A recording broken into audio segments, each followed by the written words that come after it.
أحب الله والإسلام والقرآن والجنة أحب جحافل الإيمان ترفع راية السنة أحب الله والإسلام والقرآن والجنة أحب جحافل الإيمان ترفع راية السنة.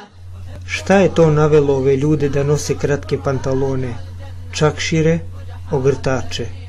Neko će reći, takav je bio običaj. Istina. A znate li od koga nam je ostao taj običaj? Od Muhameda sina Abdullahovog, Božjeg poslanika. Kad biste se malo potrudili i otvorili knjige hadisa, lako biste se u to uvjerili.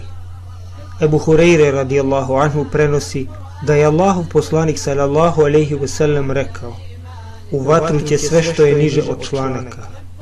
Džabir ibn Sulejm radijallahu anhu kaže: Allahov poslanik sallallahu alejhi ve sellem je rekao: i podigni izar, donji dio odjeće do pola potkoljenica, a ako nećeš, onda do članaka.